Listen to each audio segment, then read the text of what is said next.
Vale. Muy bien, vamos a comenzar entonces la reunión de esta noche y el tema que tenemos para ahora es ese que tenemos ahí de que qué versión de la Biblia usar.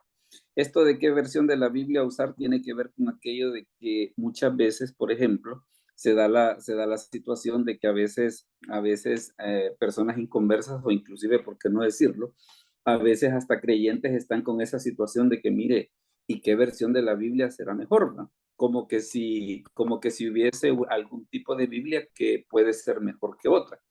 En cierto modo, a veces, digámosle así, por el año de traducción, por los criterios de traducción, a veces puede darse caso que algunas sean buenas en unas cosas, o sea, sean mejores en unas cosas y malas en otras, pero tan así como decir la versión perfecta no hay. Y en alguna medida también como que nos va a ayudar un poco a contestar la pregunta esa de que mire, por ejemplo, últimamente de que ya ve de que durante tantos años se ocupó, por ejemplo, la Reina Valera del 60 y en la actualidad pues hay iglesias que están ocupando NBI, lo cual no tiene nada de malo. El asunto tal vez va a ser el hecho pues de que tengamos una conciencia, por decirlo de una manera, que tengamos una conciencia sobre por qué, digámosle así, sobre por qué usar cierta versión o preferirla sobre otra. Entonces, en este caso, por ejemplo, para lo primero que vamos a comenzar a hacer es precisamente hablar acerca de lo importante que es la Biblia para el creyente. Y en este caso nos vamos a dar cuenta pues de que hay algunos pasajes de las Escrituras que nos hablan precisamente acerca de la importancia. Mire, por ejemplo, lo que dice Segunda de Timoteo 3 del 16 al 17. Hermano Mario, si nos lo lee, por favor, Segunda de Timoteo 3 del 16 al 17. Amén. Toda la escritura es inspirada por Dios y útil para enseñar, para redarguir, para corregir, para instruir en justicia, a fin de que el hombre de Dios sea perfecto, enteramente preparado para toda buena obra. Correcto. Entonces vea cómo las escrituras nos dicen, mire, primeramente dice, este libro que nosotros nos reunimos para leer siempre los días de culto es inspirado por Dios. Y la otra cosa que también dice es de que es capaz de transformar a las personas de diferentes maneras, ¿no? Porque dice que es útil para enseñar, para redactar, para corregir, para instruir en justicia. Y la otra cosa que dice, a fin de que el hombre de Dios sea perfecto, enteramente preparado para toda buena obra. Entonces, si lo vemos desde ese punto de vista, nos damos cuenta de que definitivamente la escritura es especial. Definitivamente, la escritura es muy especial. Y no solamente eso, mire, por ejemplo, lo que dice el Salmo 119 y versículo 105. Hermana María Lidia, si lo lee, por favor, el Salmo 119, versículo 105. Lámpara es a mis pies tu palabra y lumbrera a mi camino. Correcto. Fíjese que yo estaba escuchando uno de estos días la explicación esa de que, por ejemplo, porque dice que es lámpara y lumbrera. Y la explicación me pareció muy interesante y por eso se la quiero comentar. La lámpara sirve para iluminar de cerca, no vaya, por ejemplo, si usted se levanta en la noche, si usted va por un camino en el cual no hay iluminación, entonces digámosle así, una lámpara de mano perfectamente le puede servir, pero la lumbrera, ¿qué es lo que sucede? La lumbrera sirve para iluminar a la distancia, por ejemplo, como en el caso de los faros, por ejemplo, o lo que sucedía en la antigüedad de que, por ejemplo, digámosle así, los mercaderes y todas esas gentes que viajaban por el Sahara, no se perdían, ¿por qué? Porque se iluminaban precisamente viendo las estrellas. Entonces, en ese caso nos damos cuenta de que las escrituras nos dicen, mire, no solamente es lámpara para iluminar cerca, sino que también es lumbrera en el sentido de que también me sirve para iluminarme a la distancia. Luego, fíjese que también hay otro pasaje que es bien interesante que nos habla acerca de esto, es Efesios 6:17. Hermano Jaime Rivas, si nos hace el favor de leerlo, por favor, Efesios 6:17. Hermano pastor, disculpe, voy manejando. Va, ok, no se preocupe, no se preocupe, ahorita cedemos. Oscar, si lo lees, por favor, Efesios 6:17. Y tomad el yelmo de la salvación y la espada del Espíritu, que es la palabra de Dios. Correcto. Entonces ve en ese aspecto que las escrituras nos dicen, no, mire, fíjese de que definitivamente cuando hablamos acerca de la Biblia, estamos hablando acerca de un libro que es muy importante porque transforma la vida de las personas, nos sirve de guía, también dice que es la espada del Espíritu, y en este caso, pues, en este de Efesios, es precisamente en el contexto de que el apóstol está hablando acerca de las acechanzas del diablo, ¿no? Y que lo que nos da, entre otras cosas, o que nos ayuda a estar preparados para sus ataques, ¿qué es? Es las escrituras. Luego fíjese que está este otro pasaje. Mire, hay dos pasajes. El de Juan 17:17, por ejemplo, dice, santifícalos en tu verdad, tu palabra es verdad. Y está este otro, mire. Veamos, hermano Hernán, si nos lo lee, por favor, Josué 1:8. Ok, pastor, bendiciones. Nunca se apartará de tu boca este libro de la ley, sino que de día y de noche meditarás en él, para que guardes y hagas conforme a todo lo que en él está escrito, porque entonces harás prosperar tu camino y todo te saldrá bien.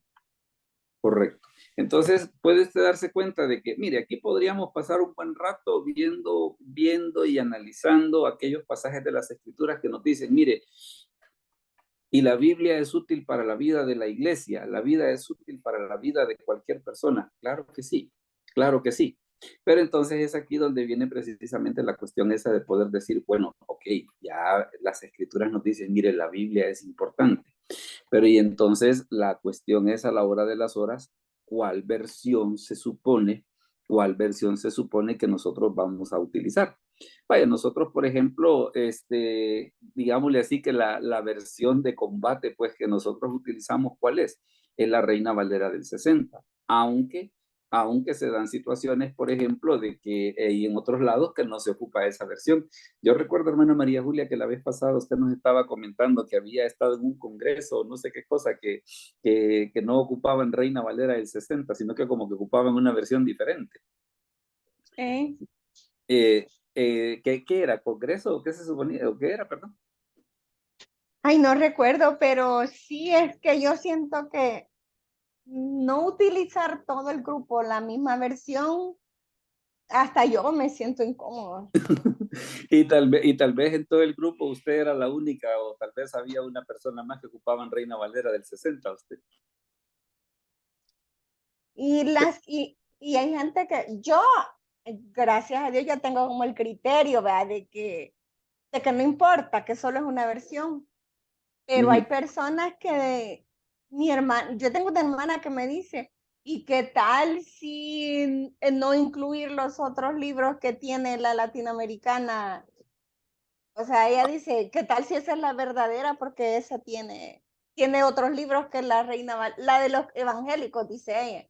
Y yo digo, Ella no, la está, Biblia no es, no es ni A ni B, pero, o sea, sí sabe que la latinoamericana tiene más libros. ok. Entonces, o sea, y después hay que estarle explicando que son libros históricos, que por eso están ahí, pero no deja de hacer, de cuestionar por qué una versión y la otra. Ujú. No, y fíjese de que vaya, así, eso que usted dice es bien interesante en el sentido de que vaya, tal vez en el caso de muchos de nosotros, digámosle así que como que ya tenemos un poco de mejor criterio para poder entender.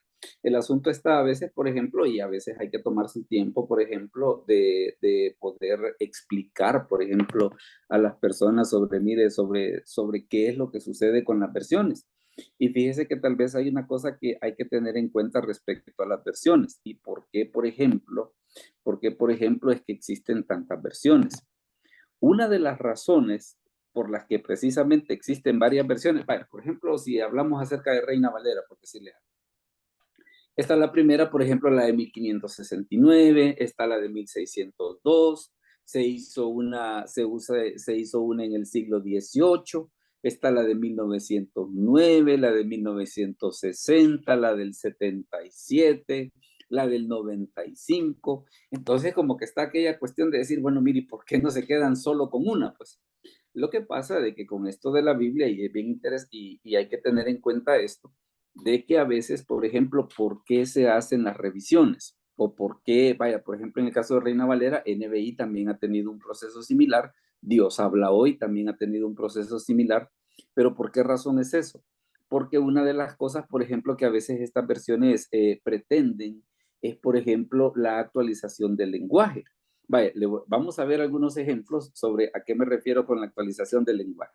Yo creo que si, por ejemplo, si nosotros leyésemos este versículo de Reina Valera de 1909, como que nos quedaría un poco extraño.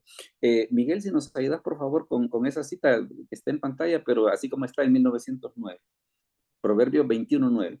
Sí, gracias, pastor. Buenas noches. Dice Proverbio 21:9, mejor es vivir en un rincón de Saquizamí que con la mujer rencillosa en espaciosa casa. Yo creo de que si, por ejemplo, si nosotros en la actualidad leyésemos esa palabra de Saquizamí, bueno, le diré, yo no sabía qué era, y creo que muchos de nosotros también Yo estaríamos tampoco. en la misma situación, ¿va? Ahora, claro, usted dice, bueno, ¿y por qué, por ejemplo, Reina Valera de 1909, por qué ocupó esa palabra de Saquizamí, o que se supone que es un Saquizamí?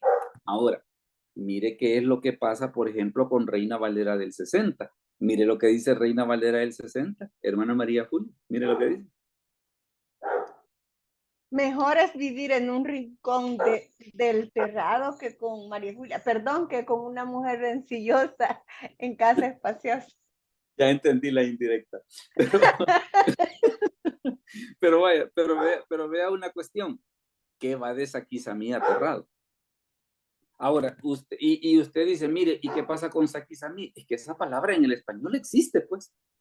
Que nosotros no la ocupemos mucho porque ya tiene que ver, digámosle así, con el conocimiento de vocabulario que cada uno de nosotros tiene por el trasfondo educativo que tiene, ya es otra cosa, pues no, porque la palabra Saquizamí existe. Reina Valera de 1909 en su momento consideró el hecho de decir, bueno, mire, esa palabra para mí refleja lo que yo quiero decir. Pero ¿qué pasa en el 60? En el 60 viene esta gente y dice, no, mire, mejor hagamos una cosa.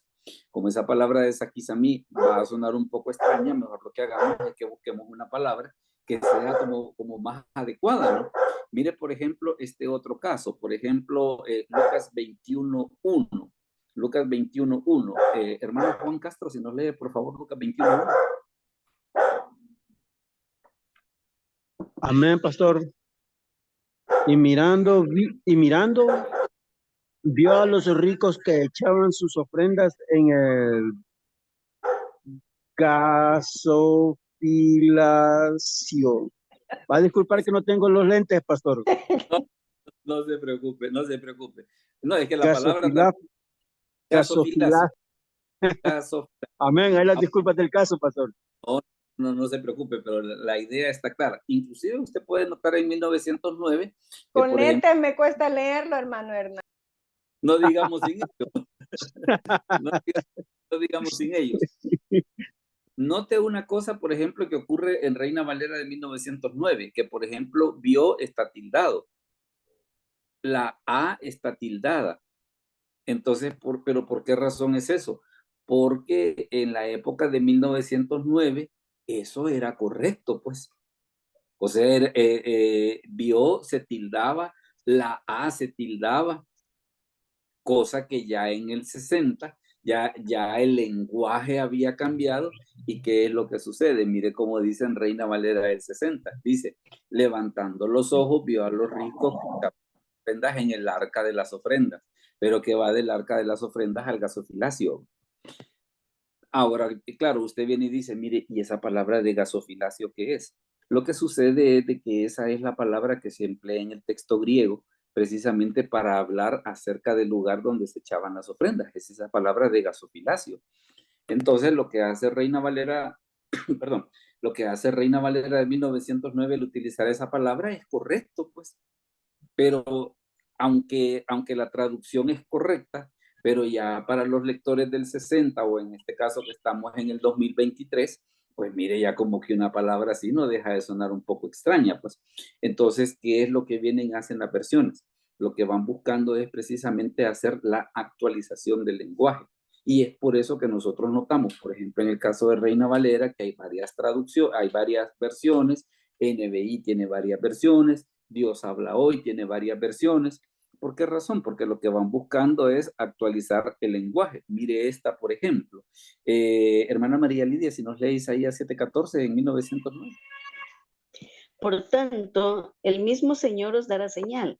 He aquí que la Virgen concebirá y parirá hijo, y llamará su nombre Emmanuel. Eso es lo que dice Reina Valera en 1909. Mire cómo está en el 60. Por tanto, el Señor mismo dará señal. He aquí que la Virgen concebirá y dará a luz un hijo y llamará su nombre Emmanuel. Y fíjense que, bueno, ahorita me estaba acordando inclusive de Gálatas 2:20, de que Gálatas 2:20, por ejemplo, en la Reina Valera de 1909 dice, y ahora vivo no ya yo, ¿verdad? Cosa que en la del 60 dice, y ya no vivo yo, mas vive Cristo en mí. Entonces, tal vez estos ejemplos, el propósito que tienen es mostrarnos el hecho de que por qué existen tantas versiones, porque se van actualizando los lenguajes. De hecho, inclusive si usted utiliza, por ejemplo, vaya, usted agarra, copia y pega un párrafo de Reina Valera del 60 y lo pega en un procesador de texto, le va a dar que hay errores ortográficos. ¿Pero por qué razón es eso? Porque en ese tiempo habían ciertas reglas de gramática que para cómo se entiende la gramática en este momento, el procesador de texto lo considera como un error, pues. Pero es precisamente, claro, en el caso del español, que es un idioma vivo, que es un idioma que siempre está en constante enriquecimiento, pues por todos los escritores que constantemente están escribiendo o la ciencia. Entonces es por eso de que el español es un idioma tan rico, es un idioma tan vivo, y por eso es de que se van dando esos cambios. Imagínense en este caso solamente que estamos viendo dos versiones nada más. Estamos viendo 1909 y estamos viendo 1960. ¿Cómo se ven los cambios que hay nada más quiero ver, sería en 51 años? Imagínense en el caso de ahorita que llevamos más de 60 con la versión que nosotros estamos ocupando, definitivamente de que es un gran cambio, ¿no? Recuerde pues, como siempre, vamos a seguir, pero siempre si usted tiene alguna pregunta, usted tiene algún comentario, siéntase en la completa libertad de poderlo hacer, ¿no? Porque esa es precisamente la idea, que nosotros podamos ir enriqueciendo con los comentarios y con las opiniones. Usted ve entonces en este caso cómo se da esa situación, el por qué, qué es lo que las versiones pretenden, actualizar el lenguaje. ¿Qué pasa, por ejemplo, sobre algunas de las versiones más conocidas, más que todo en el caso en el caso del ambiente evangélico? Una de las versiones, por ejemplo, que digámosle así es de las más o menos conocidas, es la Biblia de las Américas. Fíjese que la Biblia de las Américas, esta es diferente, claro, a Reina Valera del 60. La Biblia de las Américas tenemos que es una traducción fiel de las Sagradas Escrituras, según fueron escritas originalmente en hebreo, arameo y griego. Dice, y se ha producido con el propósito de ofrecer al mundo de habla hispana la riqueza del poder de la palabra de Dios. Fíjese que, por ejemplo, una de las cosas, bueno, en este siguiente párrafo usted puede notar una cosa, que dice que para hacer la Biblia de las Américas, dice, esta versión es producto de la intensa labor y dedicación de un considerable número de eruditos de distintas denominaciones cristianas, representantes de varios países de Hispanoamérica, de España y de los Estados Unidos. Entonces, ¿qué es lo que pasa? ¿Qué tienen, por ejemplo, las versiones modernas como la Biblia de las Américas? Una de las ventajas es primeramente de que hay más gente colaborando precisamente en su traducción. Esa es una. Y la otra cosa, por ejemplo, de que en el caso de algunas versiones modernas, vaya, como por ejemplo, como en este caso, como la Biblia de las Américas, tienen, digámosle así, tienen algunas ventajas respecto de Reina Valera, por ejemplo, de que Reina Valera, si lo vemos desde el punto de vista del texto griego, ocupó un texto griego que su base eran manuscritos del siglo X, mientras que, por ejemplo, versiones como la Biblia de las Américas, como NBI, ¿qué es lo que sucede?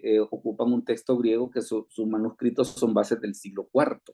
Entonces, eso hace de que hayan algunas diferencias que más adelantito las vamos a comentar y que vamos a ver de qué manera es que, digámosle así, cuando alguien haga ese tipo de preguntas, ver de qué manera eso se puede administrar, ¿no? Luego fíjese que, por ejemplo, otra de las traducciones que es bien conocida, por ejemplo, es Dios habla hoy. Y mire lo que sucede en el caso de Dios habla hoy. Dios habla hoy, o sea, DHH, también conocida como versión popular, es una traducción ecuménica, o sea que en este caso, en esta versión han colaborado católicos también. Ecuménica de la Biblia hecha por biblistas de diversas confesiones cristianas. Fue publicada en 1966. Hay varias reimpresiones, 70, 79, 83, 89 y 96, por las Sociedades Bíblicas Unidas y el CELAM. Las versiones sin los textos deuterocanónicos, o sea, los libros que están en las Biblias católicas, tienen las siglas de HH, mientras que las versiones que contienen los deuterocanónicos tienen las siglas de HHDC. Está escrita en un lenguaje sencillo y adaptado al español de América Latina. Es usada como texto litúrgico por parte de la Iglesia Episcopal de los Estados Unidos. Entonces, ya desde ahí ya usted se puede dar cuenta de que, bueno, y por qué, por ejemplo, en ese caso de Dios habla hoy, digámosle así, tiene esas situaciones. Bueno, para empezar, fue hecha en otra época, diferente, por ejemplo, que utilizó otro tipo de texto griego, que, por ejemplo, Reina Valera hasta 1960 no ha dado ese paso. Entonces, hay una serie de cosas de que a veces afectan, por ejemplo, que porque una versión dice una cosa y otra versión dice otra. Fíjese que ese programa de YouVersion, por ejemplo, que está en la aplicación para celular, es bien interesante porque ahí se puede tener acceso a las dos. A la Dios habla hoy, que contiene solamente los libros según las Biblias evangélicas, y la que tiene los libros de la Biblia católica. Se pueden accesar los dos. Se pueden accesar los dos. Así que en ese aspecto, la verdad que es una versión muy interesante. A mí me gusta mucho, por ejemplo, Dios habla hoy, porque a veces hay ciertas cosas de que tal vez, por ejemplo, en Reina Valera dice un codo, ellos lo que hacen es que ponen ya la medida, la conversión ya en el sistema métrico, que son 45 centímetros y cosas así, ¿no? Entonces, en ese aspecto, la verdad que Dios habla hoy es una versión de que es importante que nosotros podamos tener. Otra cosa también, recuerde lo siguiente, que muchas veces para estudio bíblico, ya sea que se conozcan los idiomas bíblicos o no, es bueno tener diferentes versiones. O sea, aunque usted, ya sea que usted conozca el griego y el hebreo o que no lo conozca, siempre es bueno tener todo este tipo de versiones. Dime, Miguel. Hola. Sí, pastor. Tal vez agregar que Dios habla hoy tiene una historia bien, bien propia, porque esta versión de los años 60 realmente fue llamada versión popular. Y la verdad es que ellos también entraron a revisión, o sea, no es tan así que solamente se reimprimió, porque ya esa versión del 89 y más bien fue en el 94 que se imprimió la edición de estudio, es completamente diferente a la versión popular. O sea que entonces, no solamente... le hicieron una revisión interna, ¿verdad? Entonces, ya la versión del 94, que fue la edición de estudio, que por cierto, las notas de la Dios habla hoy, edición de estudio, son las mismas que están en la Reina Valera del 95, son las mismas notas. Entonces, allí realmente cambió la versión, o sea, el texto no es lo mismo que el que se venía como vendiendo Dios habla hoy, versión popular. Mira, ¿y estos del CELAM quiénes son? CELAM son las siglas de la Conferencia Episcopal Latinoamericana. Entonces, eso significa es el organismo de los obispos católicos de Latinoamérica. O sea, no cuenta ni Estados Unidos ni Canadá, solo de México hasta Argentina. Entonces, como esta versión tuvo participación de exegetas católicos, al igual que de iglesias históricas, protestantes me refiero a luteranos, anglicanos y también cristianos evangélicos. Sí. Entonces, debido a eso es que se le dio el carácter de ecuménica. Entonces, el CELAM lo único que hizo fue dar su aprobación. Y entonces, al dar una aprobación, significa que hubo revisores y encontraron que no hubo, digamos, una traducción que fuese considerada en la Iglesia Católica como algo tendencioso, ¿ya? Pero sí, o sea, realmente sí, esa versión sí tiene una aprobación y es el equivalente a una traducción ecuménica que hicieron en Francia, que obviamente fue en francés. Entonces fue como seguir el ejemplo de lo que se había hecho en Francia. Pero sí, solamente acotar eso. Dime. Pero mira, una pregunta, ya que estás haciendo todos esos comentarios. En el caso, vaya, por ejemplo, por decirte algo, nosotros acá, digamos, por esta parte del mundo, nosotros, digamos, como que nos hemos encariñado un poquito con Reina Valera del 60.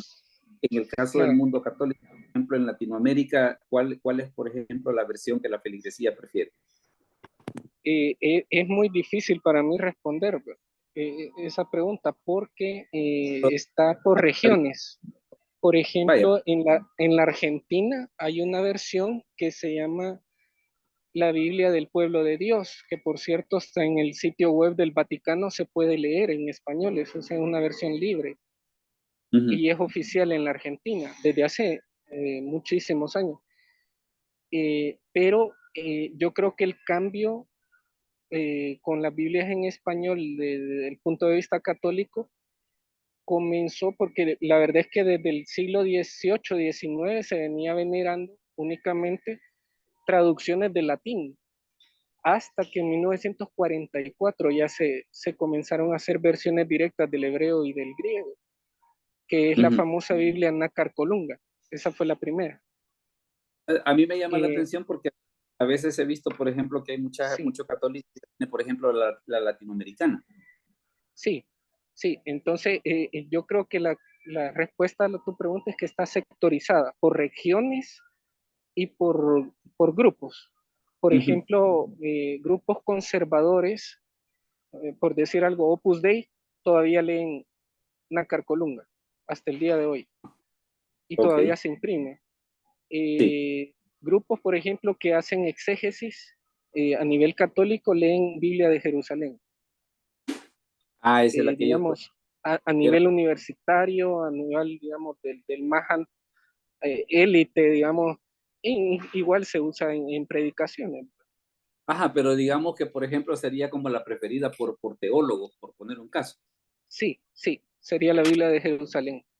Ah, Pero ok. la gente sí todavía sigue leyendo la Biblia de Latinoamérica, que yo creo que no es la misma que la gente conoce como latinoamericana, porque es que hubo una versión en los 70s, ¿verdad? Con cierta ideología de izquierda que fue desechada, digamos, como unos 30 años después. Ah, muy bien.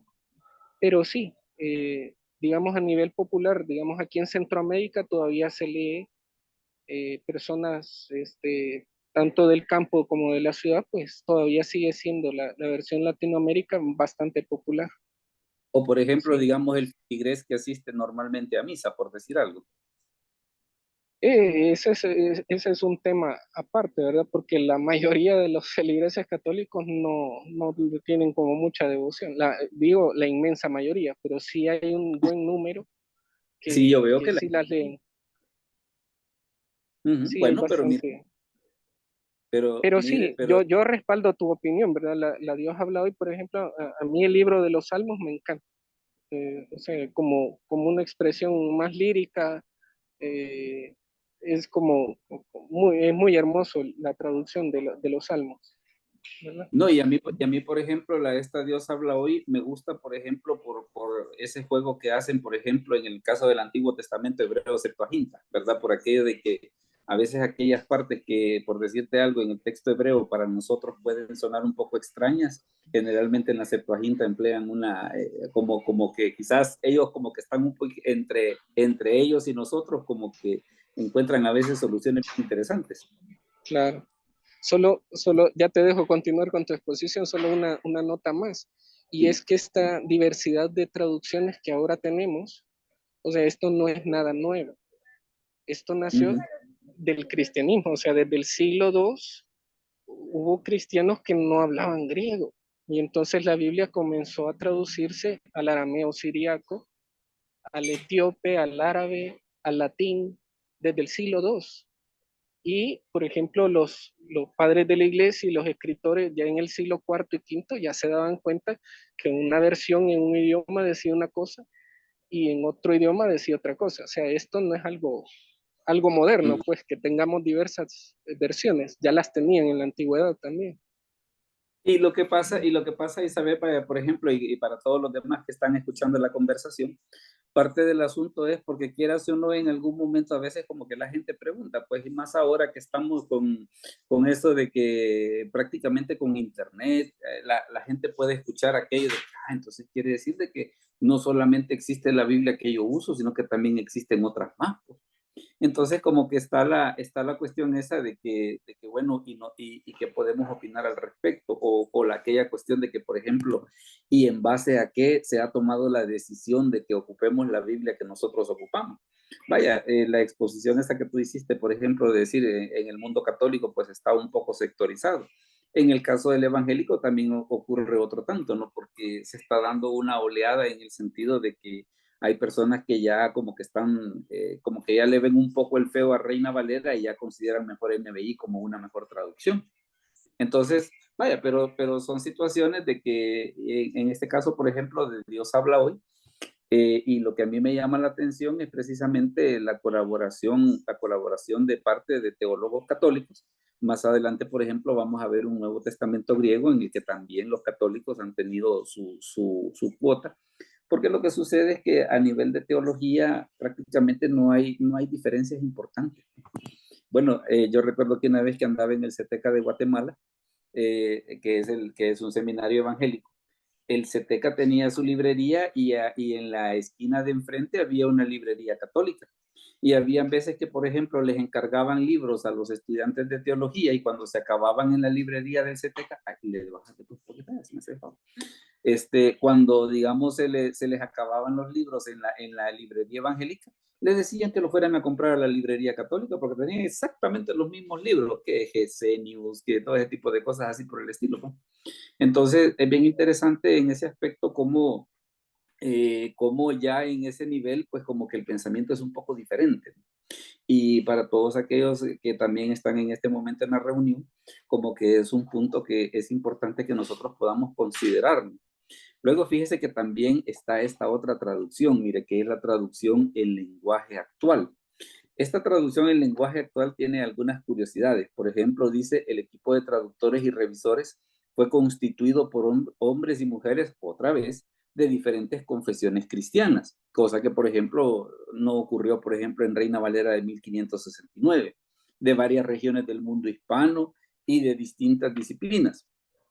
Además del trabajo de este equipo, el texto ha sido revisado por personas cristianas representativas de los distintos países del mundo hispanohablante. Y una cosa que tiene, por ejemplo, la traducción en lenguaje actual, tiene una novedad que se llama el lenguaje inclusivo. Eso del lenguaje inclusivo es que, por ejemplo, y mire la explicación que ellos dan, dice, sin violentar las necesarias distancias históricas, geográficas y culturales, se usa lenguaje neutral cuando el contexto no se refiere de manera concreta a varones. ¿Cómo así? Mire, por ejemplo, cómo, hermano Mario, si nos lee, por favor, Mateo 4:4, según cómo está ahí el lenguaje actual. Mateo 4:4. Jesús le contestó, la Biblia dice, no solo de pan vive la gente, también necesita obedecer todo lo que Dios manda. Correcto, eso es la forma en la que la traducción en lenguaje actual traduce Mateo 4:4, cosa que digamos en la Biblia que nosotros conocemos, ¿qué es lo que dice? Él respondió y dijo, escrito está, no solo de pan vivirá el hombre, sino de toda palabra que sale de la boca de Dios. Ahora, ¿por qué TLA hace esto? Precisamente por el argumento que ellos dicen, mire, en la medida de lo posible, ¿qué es lo que nosotros vamos a hacer? Dicen ellos, vamos a ocupar lenguaje inclusivo. Lo interesante del caso, y tal vez uno, digamos, como que es el punto que nos debe de quedar al respecto, es de que cuando nosotros compremos una Biblia, veamos las notitas introductorias para que nos demos cuenta sobre cómo la hicieron. Ahora bien, si nosotros decimos, bueno, mire, y eso que dice que no solo de pan vive la gente, a la hora de las horas, ¿será algo bueno o será algo malo? Pues la verdad que ni tanto, fíjese, por esto.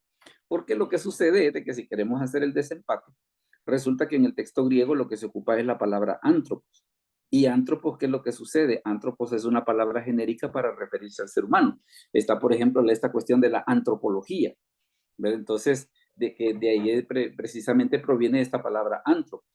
Entonces, en ese aspecto, si lo vemos desde el punto de vista Reina Valera, pues la verdad que tradujo bien en el sentido no solo de pan vivirá el hombre, porque antropos incluye al hombre, pero no en la diferencia de sexo hombre o mujer. ¿Qué hace TLA? Viene TLA, hace la aclaración y dice, mire, fíjese que yo, dice TLA, yo como yo estoy pensando en el lenguaje inclusivo, entonces yo, esa palabra genérica, en lugar de ponerme al lío que pueda sonar muy masculino, yo lo pongo no solo de pan vivir a la gente. Dime, Miguel. Hola. Sí, gracias. Mira, hace años yo me involucré y tengo los volúmenes de los estudios de las Sociedades Bíblicas Unidas, y precisamente en este contexto de las traducciones. Y es que como ellos tienen proyectos de traducciones incluso a las lenguas indígenas, entonces la teoría que subyace en las traducciones es que modernamente hay dos tipos de traducciones. Una se llama formal y la otra se llama dinámica. Entonces, todo depende de qué punto de vista, desde qué metodología de traducción se ha hecho una versión, y así es como nos va a sonar a nosotros, digamos, conocida, porque Reina Valera está hecha bajo una modalidad de traducción formal. A mí, por ejemplo, yo soy un defensor férreo de Reina Valera en el sentido de que aparte de que es palabra de Dios, es un monumento, o es una joya preciosa de la lengua española, insustituible. Y eso de que no es 100% original, ¿verdad? Porque algunos creen que Casiodoro de Reina fue el primer traductor, y no es cierto. Él, ya existía 300 años antes la Biblia alfonsina, y unos años antes de Casiodoro de Reina ya había dos versiones del Nuevo Testamento en español hechas precisamente por ya cristianos protestantes. Uno es Francisco de Encinas y Pérez de Pineda, creo que se llama el segundo, que fueron hechas como 10, 15 años antes de que Reina tradujera. Y de hecho, para basarse en el Antiguo Testamento, él lo hizo en una versión sobre la versión hebrea, que habían hecho unos judíos, una traducción en español que se llamó la Biblia de Ferrara. Entonces, y ya modernamente hablando, Dios ha hablado, y la TLA, la traducción del lenguaje actual, fueron hechos bajo la modalidad de traducción dinámica. Entonces, bajo ese punto de vista, ellos no traducen palabra por palabra, lo que traducen son ideas. Y por eso es que a nosotros nos puede sonar como que fueran paráfrasis, pero no, realmente es una traducción, ¿verdad? Y fíjate que es interesante todo eso porque vaya, a veces, digámosle así, vaya, si lo vemos desde el punto de vista de que, vaya, que lo comparamos con el griego, lo comparamos con el hebreo, digamos que es entendible. Tal vez detrás de lo que yo voy es, por ejemplo, cómo puede sonar, por ejemplo, para el feligrés común. Porque o tal vez la otra situación que es a la que yo le voy tirando un poquito, el ateo. Porque el ateo, que es una de las cosas que dice, no, hombre, mire, si hay ustedes a saber qué desorden es el que están haciendo, porque miren, una Biblia dice de un modo, en otra dice de otro, entonces ni ustedes entienden, cuando en realidad muchas veces esas diferencias, por decirlo de una manera, esas diferencias obedecen digámosle así, a criterios que son explicables, o que al conocer el trasfondo, como que podemos llegar a la conclusión de que la verdad es que la esencia del mensaje se mantiene, que ese tal vez es uno de los puntos importantes, cosa que a veces el incrédulo sale con esa cuestión de, bueno, entonces mire, si aquí yo le puedo cambiar al hombre, a la gente, quiere decir que yo le puedo poner a la hora y las horas lo que yo quiera, pues. No, momento, y esa es una de las cosas que es bien interesante, que tanto los traductores católicos como los evangélicos han tratado de ser muy, digámosle así, muy fieles a la traducción en base a lo que ellos tienen a la mano y en base a la necesidad que ellos van a llenar. Luego fíjese que, por ejemplo, está otra que es la NBI, que de esta pues le vamos a meter un poco más de cabeza. En el caso de la NBI lo que sucede es esto. Dice, la edición de la nueva versión internacional de la Biblia fue un proyecto iniciado por la Sociedad Bíblica Internacional en 1979. La traducción utilizó como guía original los textos bíblicos en hebreo, arameo y griego, los cuales fueron traducidos por un grupo de expertos representando a una docena de países de habla española. Entonces, es bien interesante que, por ejemplo, este tipo de versiones ya no es solamente una persona, pues ya no es solamente una persona, sino que se consideran varias personas de diferentes regiones, de diferentes trasfondos. Entonces eso como que una de las cosas que va buscando es precisamente el que el lenguaje sea lo más entendible y lo más accesible a las personas. Miguel hacía un comentario que es bien interesante respecto a Reina Valera como joya, en el sentido de que Reina Valera, por ejemplo, tiene un lenguaje así muy elegante, va, eso de vosotros y cosas así, de que nosotros nos ponemos a predicar o a hablar así, lo primero que nos van a decir, bueno, mira, ¿qué te pasa? Pero ¿qué es lo que sucede? En el caso de Reina Valera tiene esa situación de que emplea un lenguaje que gramaticalmente tiene una elegancia que definitivamente hay que considerarlo. ¿Alguna pregunta hasta aquí? Perdón, que hasta ahorita ha estado como que solo Miguel y yo hemos estado, pero no sé si alguien tiene algún comentario sobre todo esto que hemos estado hablando, o todos estamos bien hasta aquí. Todos estamos bien hasta aquí. Porque si es así, hola. Bueno, de mi parte sí estamos bien ahí, estamos bien. Interesante lo que compartió el hermano ahí. No, y le digo en ese aspecto, y gracias a Miguel, porque él en ese aspecto de esos temas, él es muy conocedor y se agradecen los aportes. Fíjese de que, por ejemplo, nosotros podemos decir, mire, y las versiones actuales de la Biblia, muchas veces cuando se habla acerca de los manuscritos originales, ¿va? A veces como que está la cuestión esa de que, mire, y usted los tiene, ¿va? Como para poder decir de que, y en qué se basan en la actualidad, por ejemplo, las editoriales para hacerlos. Fíjese que básicamente ocupan tres cosas.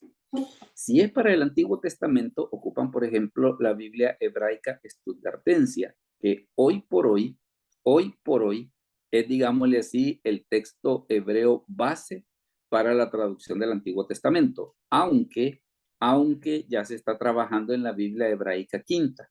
Pero lo que sucede con esta gente es de que como es un proceso tan minucioso, pero tan así como que como que si le están sacando las espinas a un pescado, que generalmente cuando vienen a sacar una nueva revisión es un trabajo de años. Entonces, hoy por hoy, aunque la Stuttgartensia, digámosle así, es la base para el Antiguo Testamento, ya se está trabajando en la Biblia hebraica quinta, ya existen fascículos y esperemos pues de que en algún momento de nuestra vida, si el Señor no ha venido, pues vamos a tener todo el Antiguo Testamento completo, así como está la Stuttgartensia hasta este momento. Luego, por ejemplo, también otra cosa que es de mucha ayuda en el caso del Antiguo Testamento es la Septuaginta. La Septuaginta es la traducción del Antiguo Testamento al griego. Quizás la más famosa, aunque no es la única, es la de Alfred Ralphs. Entonces, la Septuaginta, una de las cosas que sirve es más que todo, porque la Septuaginta está, digámosle así, en un punto intermedio entre el texto hebreo del Antiguo Testamento original y nosotros. Entonces, en ese aspecto, por eso es de que versiones como Dios habla hoy, por ejemplo, y muchos teólogos católicos también, ¿qué es lo que hacen? Ocupan precisamente la Septuaginta porque es una herramienta muy importante para establecer el texto del Antiguo Testamento. En el caso del Nuevo Testamento está esta situación, miren. En el caso del Nuevo Testamento está, por ejemplo, el Novum Testamentum Graece de Nestlé Aland. Ahorita, pues, la edición más reciente es la edición 28. Y fíjese que aquí hay dos situaciones. Por ejemplo, usted ve que entre los nombres está un señor que se llama Carlo Martini. Este señor Carlo Martini, él es sacerdote católico. Pero, ¿y por qué forma parte de esto? Por la sencilla razón de que en el griego el tipo es un experto. Por esa sencilla razón. Entonces, ¿qué es lo que pasa? En algún momento le dijeron, mira, ya que tú tenés todo ese conocimiento, y él pues gustosamente decidió colaborar. Dime, Miguel. Hola. Sí, gracias. Bueno, ahí en ese dibujo de la portada que tú has puesto, pues precisamente se pueden apreciar los nombres de los colaboradores del comité, ¿verdad? Bárbara y Kurt Aland eran un matrimonio, ellos son, me parece que de tradición calvinista. Kurt falleció en 1994 y Bárbara aún está viva, creo que tiene 90 y tantos años, pero todavía está viva. Es así, Sí, Bárbara Aland es la que está impulsando ahorita la edición crítica mayor. Pero solamente quería comentarte, bueno, que tú mencionaste que es católico, sí, llegó a ser cardenal. El cardenal Martini ya falleció también hace como 15 años, creo. Y en algún momento... Y el señor Ioannis Karavidopoulos, sí, él es ortodoxo. Él es ortodoxo y precisamente yo ayer me enteré que él falleció el sábado, de 86 años. Bueno. El sábado pasado, que los ortodoxos, por ejemplo, ese día celebraban vísperas de la resurrección. Entonces él falleció allá en su patria, en Grecia. Nada más mencionar eso, gracias. Y la otra cosa, inclusive, que es la otra salsa que yo le quería mencionar, es que, por ejemplo, uno de estos días alguien en la clase peleando ese famoso problema de las mujeres, dice que alguien le dijo, no hay mujeres teólogas, le dijo. Entonces yo después, me preguntó a mí sobre qué opinaba yo de semejante travesura. Entonces le digo yo, mire, lástima que yo no estuve ahí, le digo, porque yo, por ejemplo, le hubiera podido mencionar a Bárbara Aland, que Bárbara Aland no es que ella fue la que mecanografió, la que digitó el documento, no, ella es parte del comité consultivo. De hecho, inclusive ella tiene doctorados en teología. Por aquella cuestión de que a veces hay quienes dicen, es que la mujer solamente está relegada para la cocina. Pues bueno, vaya a explicárselo a la doctora Bárbara Aland y de preferencia hay que aprender alemán primero, ¿verdad? Porque ella es alemana.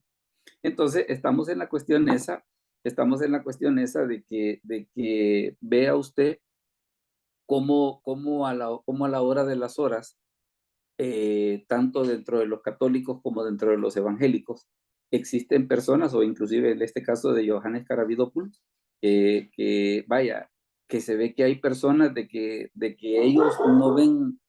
ellos no ven la barrera de la religión, sino que lo que ellos ven es espíritus dispuestos a tratar de conocer o de determinar un verdadero texto de las escrituras.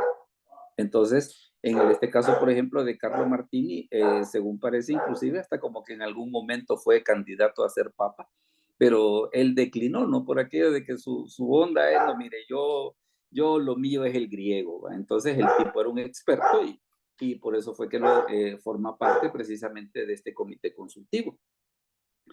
Luego fíjese que tal vez nos vamos a centrar así rapidito, tal vez nos vamos a centrar, vamos a ver NBI, digamos, porque en el mundo evangélico como que es una versión que está empezando a ganar popularidad.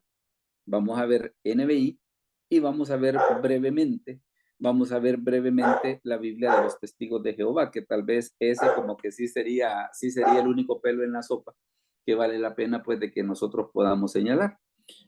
Fíjese que, por ejemplo, en el caso de NBI se da una situación.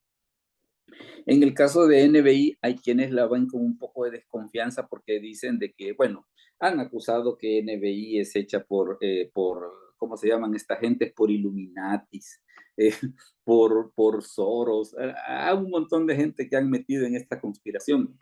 Porque una de las cosas que dicen ellos es de que NBI, según como ellos lo entienden, le trata de quitar la divinidad a Cristo. ¿Por qué?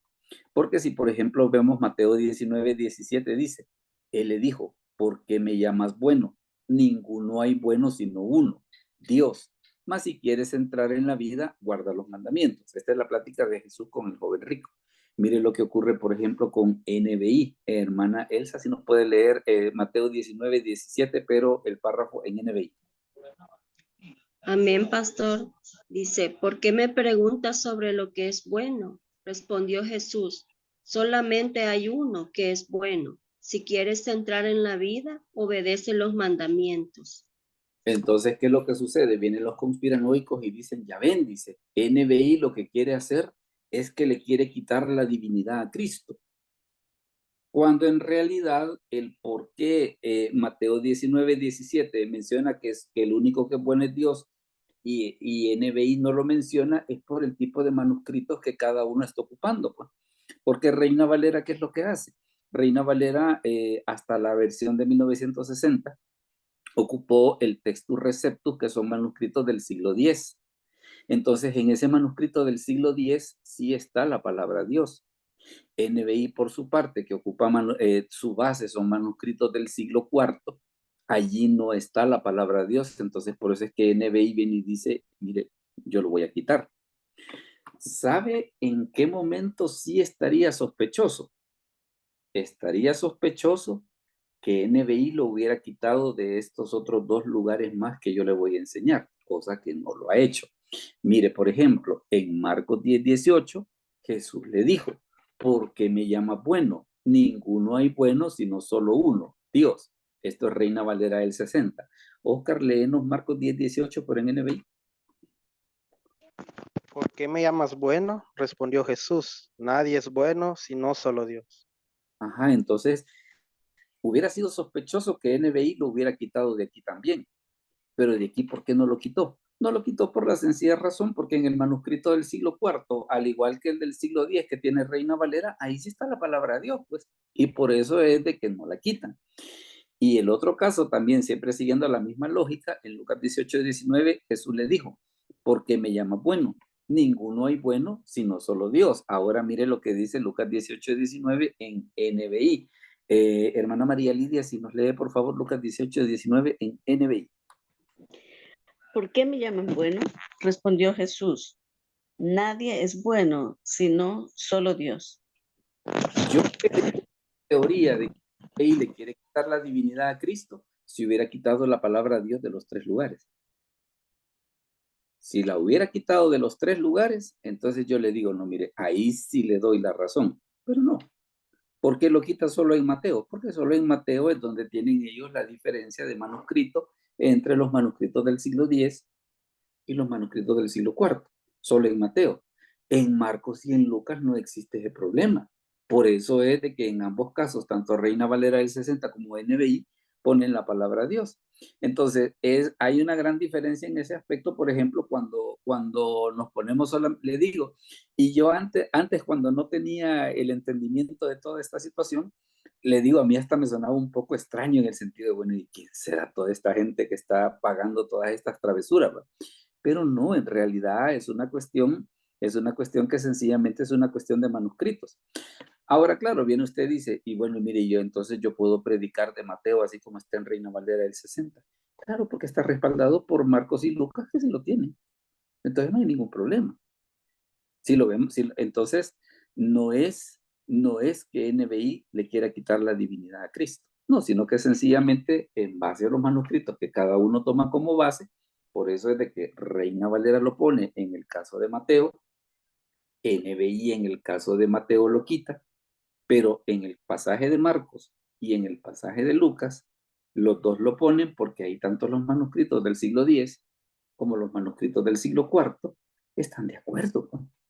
Entonces no es problema de conspiración o que mire, que le quieren quitar la divinidad a Cristo y una serie de cosas así. Entonces en ese aspecto le diré, si usted viene y me dice, mire, ¿y usted ocuparía NBI para predicar? Claro, yo sí. Ahora, ¿y por qué ocupa Reina Valera del 60? Por la misma razón que Pérez Millós, que fue alumno de Francisco La Cueva, la ocupa, por cariño. Por cariño, porque en esa fue que me empecé a aprender la Biblia y todo, aunque yo entiendo las diferencias que hay entre unas versiones y las otras, pues, y puedo entender a qué se deben esas diferencias. Entonces, en ese aspecto, vea que hay una gran diferencia entre hacerle caso a una teoría conspiranoica que podamos ver en TikTok a ver cuál es la realidad del asunto. La que yo le decía que sí es la versión sospechosa, es la traducción Nuevo Mundo. Ahí en el caso de la traducción, fíjense que inclusive en el caso de las versiones católicas, hay versiones católicas que su traducción es excelente, la gente que ha hecho esas traducciones, nombres, si es que son unos sujetos que de plano saben muchísimo, pero ese comentario que yo le acabo de hacer de los católicos no se lo puedo hacer de Nuevo Mundo. No se lo puedo hacer de Nuevo Mundo, y la razón es esta, mire. Yo creo que quizás el caso que nosotros más conocemos es la cuestión esa de que en Juan 1:1, ¿qué es lo que hacen? De que ellos dicen de que Jesús era un Dios, que Jesús era un Dios. Eso que usted está viendo en pantalla es el texto griego que ocupan los testigos de Jehová, que se basa en el texto griego de Westcott y Hort. Entonces, ¿qué es lo que sucede? Cuando vamos a, vea de que está el texto griego, la traducción interlineal al inglés, y a la derecha está la traducción según cómo está el Nuevo Mundo al inglés. Entonces, ¿qué pasa? Cuando vamos a la parte de que el verbo era Dios, en el interlineal que dice, and God was the word, o sea, Dios era la palabra. En la traducción al inglés que está a la derecha dice, and the word was a God, y la palabra era un Dios. Entonces, claro, es donde viene la gente y dice, miren señores, ¿y ese un de dónde se lo sacan usted? Porque en el texto griego no está. En el texto griego no está. Entonces, le digo, yo puedo leer con mucha normalidad, con mucha confianza, TLA, una versión católica, la que usted quiera, pero de Nuevo Mundo sí yo no le puedo, ahí sí no juego yo, ahí sí no juego yo, ¿verdad? Precisamente ahora, ¿quiere usted conocer un poco más del tema? Le recomiendo este libro, mire, se llama El proceso a la Biblia de los Testigos de Jehová. Este libro es bien interesante porque, entre otras cosas, hace un análisis desde el punto de vista del griego sobre qué también está la traducción Nuevo Mundo, ¿verdad? Entonces es un libro de que si usted no lo tiene en su biblioteca, yo le recomiendo que lo adquiera, porque la verdad es que es un libro muy interesante, más que todo para defender esos asuntos de que la Trinidad, la deidad de Cristo, la divinidad del Espíritu Santo. Inclusive también hay otro libro que se llama La deidad de Cristo, escrito por Evis Carballosa. Entonces, en este aspecto le diré, este libro es bien interesante porque hace el análisis de la traducción Nuevo Mundo, pero desde el punto de vista del griego. Y lo que él explica, entre otras cosas, es precisamente por qué esa traducción está mala, ¿no? Y por qué no se le puede dar la confianza que, por ejemplo, que yo le podría dar a Torres Amat, por ejemplo, o que yo le podría dar a Nácar Colunga, o la versión que ocupamos en el programa, la de Huneman, por ejemplo. La confianza que a mí me da Torres Amat, o la confianza que a mí me da Colunga o Huneman, yo no la puedo tener en Nuevo Mundo. No la puedo tener en Nuevo Mundo. Entonces ahí es donde está ese libro. Si usted le digo, si usted lo quiere conseguir, la verdad que es un libro que vale la pena. Es un libro de una lectura muy interesante. No se necesita conocer demasiado de griego, porque aunque sí se conocen, pero si no, no se preocupe. El libro es bien didáctico y le puede servir de mucho. Antes de presentarles el tema de la próxima semana, queremos aprovechar este momento para que si alguien tiene alguna pregunta o algún comentario de todo esto que hemos dicho, pues ahorita la mesa está servida, así que si alguien quiere opinar, alguna pregunta o algún comentario de todo esto que acabamos de decir. Veamos. ¿Alguna pregunta o comentario? ¿O todos estamos bien hasta aquí? Si todos están... Hola. Hola, hola. Buenas noches, sí, pastor. Bueno, mi nombre es Magdaleno Ramos. Fíjese que una pregunta, quizá ya pasaron ese tema, pero dice que cuando uno pues trata de hablar con las personas ahí, en donde sea, ¿verdad? En la calle, pues siempre hay personas que le dicen, mire, usted su Biblia le ha quitado y la de nosotros es la mejor y es la original, la de ustedes le han quitado y ya sabe por dónde voy, ¿verdad? Correcto. Entonces, eso hace como que a veces las personas evangélicas pues no tengan una respuesta verídica para corresponderle a la persona, que sea algo más exacto, no solamente un pensamiento, sino algo que ya sea adecuado, ¿verdad? Sí. Fíjese que puede usted darse cuenta de que vaya, por ejemplo, qué es lo que sucede en el caso de las traducciones, como en el caso, mire, como se han seguido diferentes criterios, por ejemplo, los manuscritos que se han utilizado, la época en la que se ha hecho, las personas que han intervenido en la traducción, ¿verdad? Entonces, ¿qué es lo que sucede? Eso a usted le puede ayudar a ver por qué razón, por ejemplo, existen ese tipo de diferencias, pues, ¿verdad? Entonces, ya ve que, por ejemplo, prácticamente, digamos, en el caso de las Biblias católicas, prácticamente la diferencia estaría en esos otros libros que son aceptados por ellos, ¿no? Como los libros de Macabeos, ¿cómo se llama? Como Sabiduría, como Eclesiástico, pero de ahí prácticamente en lo que es los demás libros, prácticamente si lo vemos a nivel de traducción, la verdad que no hay mucha diferencia. No hay mucha diferencia. Que por qué unos los aceptan y por qué otros no los aceptan, ya depende, ya es una cuestión de criterios. Ya es una cuestión de criterios. Entonces, porque vaya, por ejemplo, nosotros en el caso de los evangélicos, ¿por qué decimos de que solamente aceptamos los 39? Porque como tomamos como base los libros que están en el texto hebreo. En el texto hebreo solamente están los 39 que nosotros tenemos y por eso tomamos ese criterio. Pero sí, en algún momento, tal vez una de las cosas que es bien importante es el hecho de que cuando alguien le haga una pregunta en este estilo, paso 1, no molestarse, ¿va? No enojarse. Y la otra cosa, paso número 2, responderlo con el mayor amor que se pueda, ¿va? Porque también recuerde de que a veces en este tipo de cosas hay una serie como este tema es tan amplio, a veces como que la respuesta no es tan así tan de sí o no, ¿va?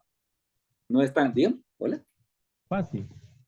Sí, o sea, sí hay explicaciones, Vaya, en su momento, pues, ¿qué es lo que sucede? La Iglesia Católica, pues, tomó sus decisiones sobre por qué incluir esos libros, y es, por ejemplo, lo que, digámosle así, el panorama que usted le debe hacer ver a la persona. Mire, nosotros consideramos este criterio, ellos consideran este criterio, pero de ahí por lo demás, si hacemos una comparación entre los libros que coincidimos, vaya, por decirle algo, Génesis de la iglesia, de las Biblias evangélicas, Génesis de las Biblias católicas, Éxodo de las Biblias evangélicas y así, la verdad pues de que en esos libros no hay mayores diferencias, y le diré, y prácticamente yo en lo personal soy uno, yo puedo leer con toda confianza y con toda seguridad la traducción que ellos han hecho en esos libros, porque la verdad que es la erudición que está detrás de eso es excelente, definitivamente.